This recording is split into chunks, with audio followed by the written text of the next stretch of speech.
नमस्कार विद्यार्थी मित्रांनो,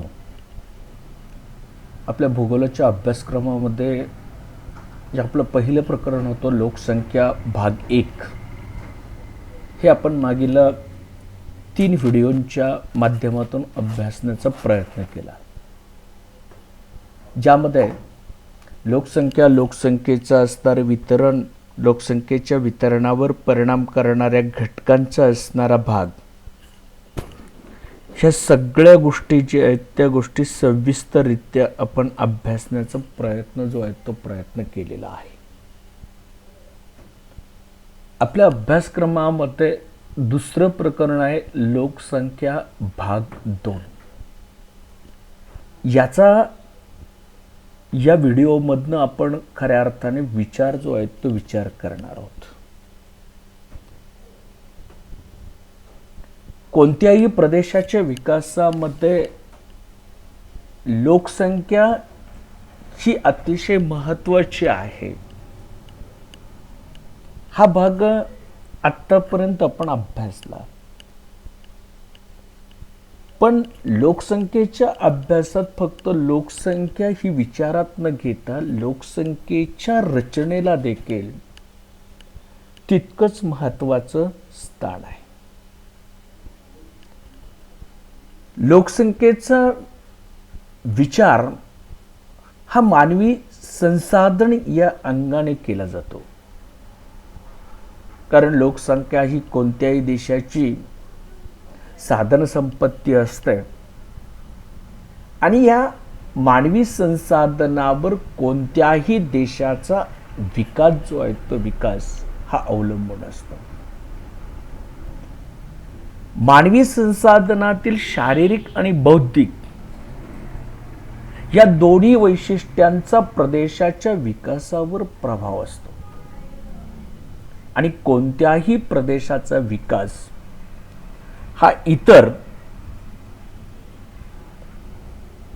साधनांबरोबर मानवी संसाधनांचा वापर कसा केला जातो यावर अवलंबून असतो. आतापर्यंत आपण अभ्यास करत असताना पाहिलं, सगळेच देश मानवी संसाधनांचा वापर सारख्या प्रकारे करताना दिसत नाही. उदाहरण म्हणून आपण जर पाहिलं, जपान सारखा असणारा विकसित देश हा आर्थिकदृष्ट्या विकसित आहे, कारण त्याने आपल्याकडे उपलब्ध असणाऱ्या मानवी संसाधनांचा वापर जो आहे तो वापर हा योग्य पद्धतीने केलेला आहे. मानवाच्या आर्थिक क्रिया देखील या संदर्भाने विकसित होत असतात. किंबहुना या संसाधनांच्या वापराशिवाय इतर संसाधने वापरण्यावर बंधने येऊ शकतात. उदाहरणार्थ, एखादा प्रदेश वेगवेगळ्या संसाधनांनी संपन्न आहे, पण त्या संसाधनांचा उपभोग घेणारी लोकसंख्या जर त्या प्रदेशात नसेल तर त्या प्रदेशातील संसाधनं वापरण्यावर बंधनं जी आहेत ती बंधनं आलेलं आपल्याला दिसू शकतात. पण या बाबींचा विचार करत असताना आपल्याला लोकसंख्येची रचना किंवा लोकसंख्येची असणारी संरचना जी आहे ती संरचना ही समजावून घ्यायची आहे. लोकसंख्येच्या रचनेमध्ये व्यक्तीच्या विविध प्रकारच्या गुणवैशिष्ट्यांचा समावेश होत असतो. ही गुणवैशिष्ट्ये 2 प्रकारची असतात. एक आहे ती व्यक्तीला जन्मतः मिळालेली काही वैशिष्ट्ये असतात.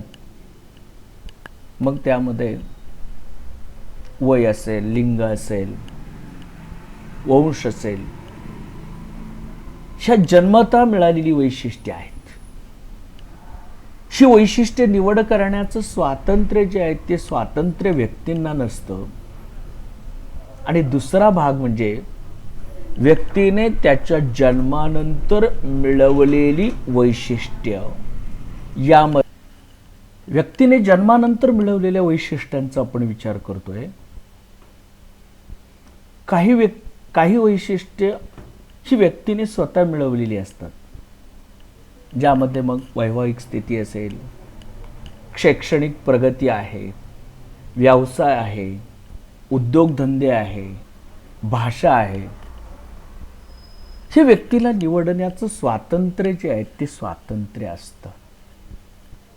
आणि म्हणूनच आपल्याला या प्रकरणामध्ये लोकसंख्येची वयोरचना, लिंग गुणोत्तर, साक्षरता, त्याचबरोबर व्यवसाय संरचना, लोकसंख्येची ग्रामीण नागरी रचना, स्थलांतर, अशा वेगवेगळ्या गोष्टींचा सविस्तररित्या अभ्यास जो आहे तो अभ्यास हा करावयाचा आहे.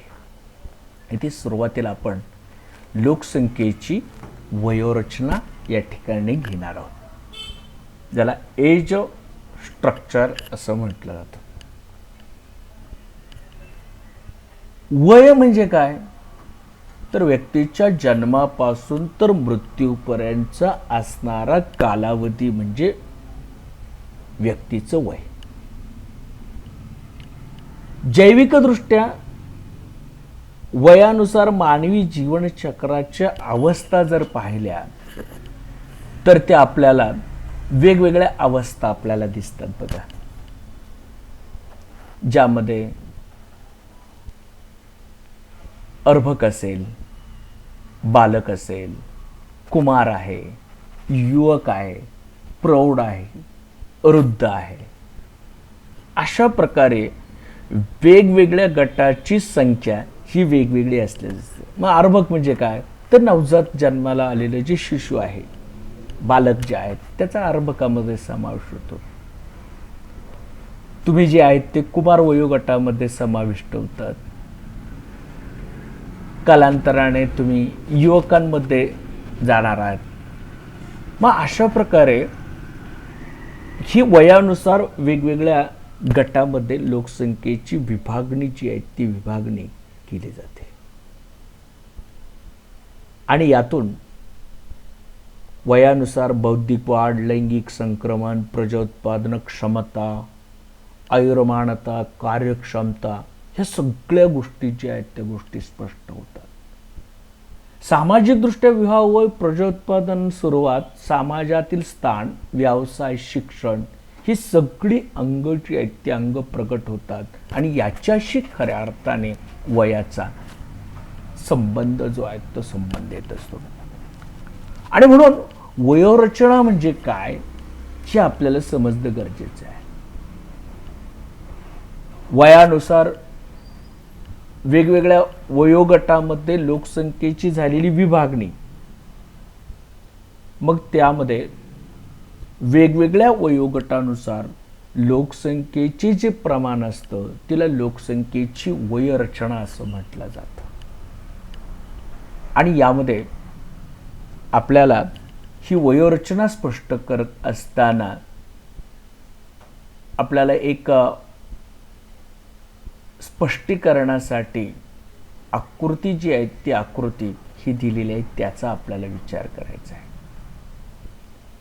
लोकसंख्या अभ्यासक लोकसंख्येचं वय आणि लिंगानुसार वितरण दर्शवण्यासाठी मनोऱ्याचा वापर जो आहे तो वापर करत असतात. आणि यानुसार लोकसंख्येची वयानुसार आणि लिंगानुसार विभागणी कशी आहे ते स्पष्ट होत असतं. आणि यामध्ये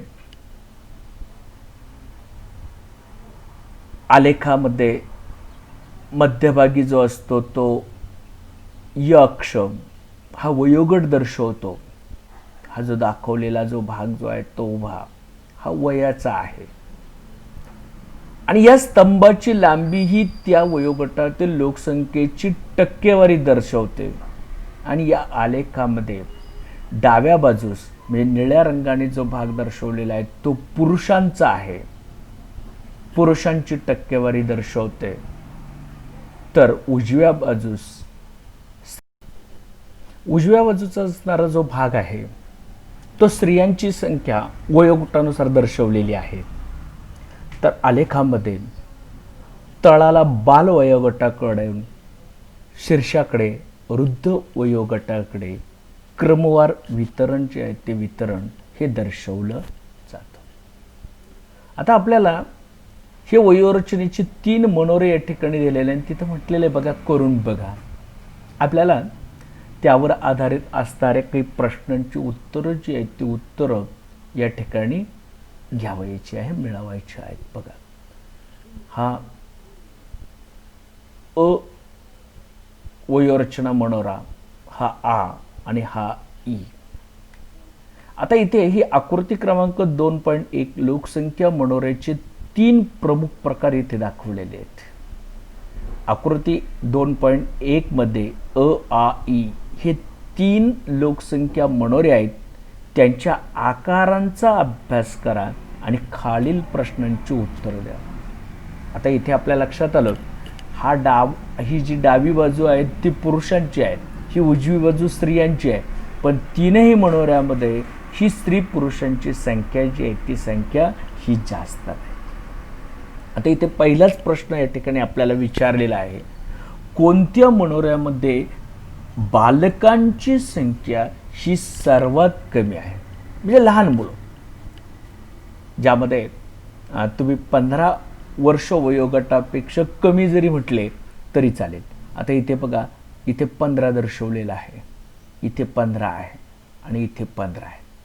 इथे मात्र दोन्ही बाजू रुंद आहेत, इथे त्या मानाने कमी आहेत आणि इथे मात्र त्यापेक्षाही कमी आहे. यावरून उत्तर येतं की ई या मनोऱ्यामध्ये बालकांची असणारी संख्या ही मात्र सर्वात कमी असल्याचे या ठिकाणी दिसते. आता थोडंसं आपण पुढे जाऊया. कोणत्या मनोऱ्यामध्ये वृद्धांची संख्या ही सर्वात कमी आहे? आता त्यामध्ये हा जो भाग जो आहे तो भाग सांगत असताना कोणत्या मनोऱ्यात वृद्धांची म्हणजे वय वर्ष 60 पेक्षा जास्त असणारे लोक कोणत्या मनोऱ्यात सर्वात कमी आहेत? मग 3ही मनोऱ्यांचं निरीक्षण जर केलं, हा अ, हा आ आणि हा ई इथे जास्त दिसत आहेत बघा, इथे पण जास्त, पण इथे मात्र हा भाग जो आहे तो फार अत्यल्प असल्याचं या ठिकाणी दिसते बघा. 60 पेक्षा पुढचं इथे मात्र जास्त असल्याचं दिसेल, इथे जास्त दिसेल. म्हणून याचं उत्तर जे आहे ते उत्तर आहे ओ.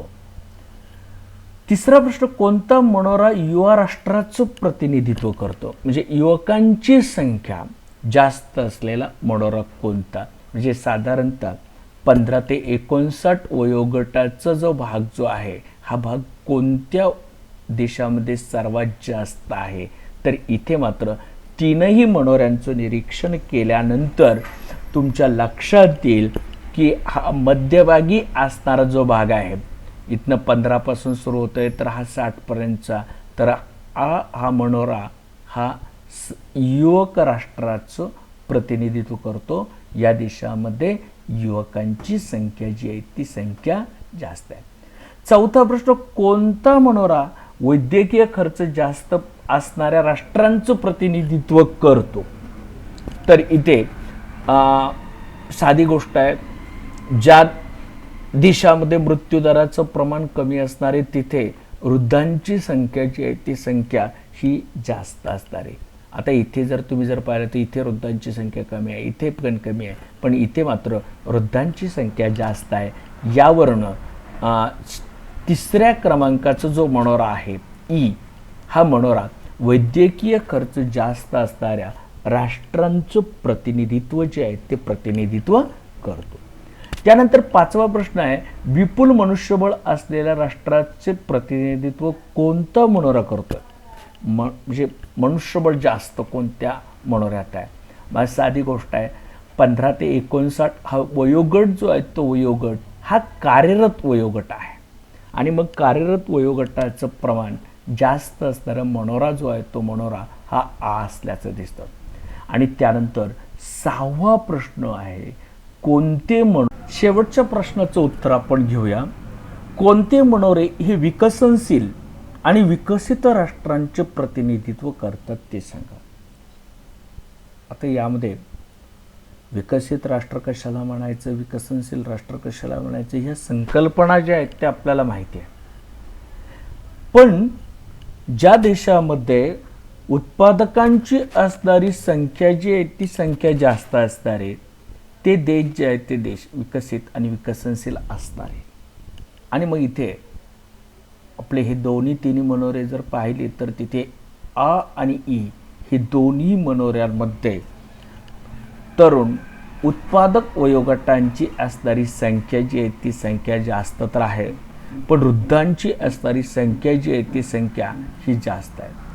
यावरनं तिसऱ्या क्रमांकाचा मनोरा हा विकसनशील आणि तिसरा आणि दुसऱ्या क्रमांकाचा मनोरा हा विकसनशील आणि विकसित राष्ट्राचे प्रतिनिधित्व करताना आपल्याला दिसून येतात.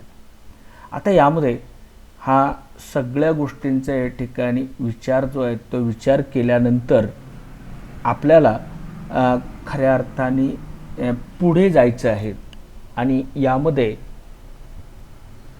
वयानुसार लोकसंख्येची विभागणी करत असताना 3 वयोगट पाडले जातात, ज्यामध्ये 0 ते 15 आहेत, 15 ते 59 आहे आणि 60पेक्षा जास्त आहे. पण यामध्ये 0 ते 14 किंवा 15 या वयोगटामध्ये बालकांचा समावेश होतो. आणि ज्या देशामध्ये जन्मदर जास्त असतो तेथे या गटातील म्हणजे बालकांची संख्या ही जास्त असते. या गटातील बालकांचं प्रमाण जास्त म्हणजे अणुउत्पादकांचं असणारं प्रमाण जे आहे ते प्रमाण हे जास्त असतं असा त्याचा अर्थ होतो. या वयोगटातील बालकांची संख्या ही अणुउत्पादक असल्यामुळे दुसऱ्यावर अवलंबून असते हे पण आपल्याला माहीत असतं गरजेचं आहे. दुसरा गट जो आहे तो प्रौढ 15 ते 59 वयोगट. आता यामध्ये हा वयोगट जो आहे तो वयोगट हा उत्पादक वयोगट म्हणून या ठिकाणी ओळखला जातो. आणि यामध्ये काम करणाऱ्या व्यक्तींचा समावेश जो आहे तो समावेश होत असतो. सकस आहार, उत्कृष्ट वैद्यकीय सुविधा, उच्च राहणीमान या सर्व गोष्टीमुळे ही वयोरचना जी आहे ती वयोरचना ही अवलंबून असते. आणि तिसरा जो वयोगट जो आहे तो तिसरा तो म्हणजे वृद्ध वयोगट, ज्याला आपण 60पेक्षा जास्त वयोगटाचे म्हणतो. आता यामध्ये हा वयोगट जो आहे तो देखील अणुउत्पादक आहे. हा वयोगट सुद्धा उत्पादकांवर अवलंबून असतो आणि म्हणून त्याला अणुउत्पादक वयोगट असं आपण म्हणतो. मग अशा प्रकारे ही वयोरचनेची विभागणी ही 3 गटामध्ये केली जाते. आणि कोणत्या वयोगटाचं प्रमाण कोणत्या देशामध्ये जास्त आहे त्यावरनं त्या देशाचा आर्थिक विकास जो आहे तो विकास हा ठरत असतो. ज्या देशामध्ये बालगट आणि वृद्ध गटातील लोकांचं प्रमाण जास्त म्हणजे अवलंबितांची संख्या जास्त असते ते देश आर्थिकदृष्ट्या हे मागासलेले राहतात. तर ज्या देशातील प्रौढ गटातील लोकांचं प्रमाण म्हणजे उत्पादकांचं प्रमाण जास्त असतं ते देश हे आर्थिकदृष्ट्या प्रगत असल्याचे या ठिकाणी दिसतं. आणि म्हणूनच या ठिकाणी एका आकृती जी आहे ती आकृती ही आपल्या भारताची दिलेली आहे. आणि ही भारताचा हा वयोरचनेचा गट या ठिकाणी देत असताना बघा तुमच्या लक्षात येईल की इकडे दाखवलेली लोकसंख्या ही दशलक्षात आहे, ही पुरुषांची आहे, ही स्त्रियांची आहे. आणि यामध्ये हा वयोगट 0 ते 5, 5 ते 10, 10 ते 15 अशा प्रकारे 100पर्यंत ही आकडे जे आहेत ते आकडे दर्शवलेले दिसून येतात. आणि यामध्ये एकच गोष्ट लक्षात येते की आपल्या भारतामध्ये अणुउत्पादकांचं म्हणजे 0 ते 15 या वयोगटातील लोकांचं प्रमाण स्त्री असेल पुरुष असेल हे जास्त असल्याचं या ठिकाणी दिसतं. मात्र वृद्धांची, ठीक आहे, आपण पुढे जाऊया. लोकसंख्येत 15 ते 59 या वयोगटातील लोकसंख्येचं प्रमाण जर जास्त असल्यास ते कार्यशील लोकसंख्या जास्त असल्याचं निर्देशक असतं. या उलट 0 ते 15 या वयोगटातील लोकसंख्येचं प्रमाण जास्त असल्यास ते अवलंबित्वाचं प्रमाण जास्त असतं. तसंच 60 पेक्षा जास्त वयोगटातील लोकांचं प्रमाण जास्त असल्यास त्या देशाचा वैद्यकीय आणि आरोग्य सुविधावर होणारा खर्च वाढणार आहे हे निर्देशनास येत असतं. आणि मग इथे ही आकृती जी आहे त्या आकृतीचं जर निरीक्षण जर केलं आपण तर त्यामध्ये काही गोष्टी ज्या आहेत त्या गोष्टी ह्या आपल्या लक्षात येतात. आणि त्यामध्ये हा भाग घेत असताना त्यामध्ये आपल्या लक्षात येते की भारताची ही वयोरचना 2016ची दर्शवलेली आहे. भारताचा हा वयोरचनेचा मनोरा जो आहे तो तळाकडून माथ्याकडे जात असताना निमुळता होत जाणारा या ठिकाणी दिसतोय. यामध्ये वृद्धांची संख्या जी आहे ती संख्या कमी आहे, पण बालकांची संख्या जी आहे ती संख्या जास्त आहे. पण उत्पादक वयोगट हा जास्त असल्याचं या ठिकाणी दिसतं. आणि यामध्येच बाकीचा असणारा भाग जो आहे तो भाग आपण पुढील तासामध्ये घेण्याचा प्रयत्न जो आहे तो प्रयत्न करतो. धन्यवाद.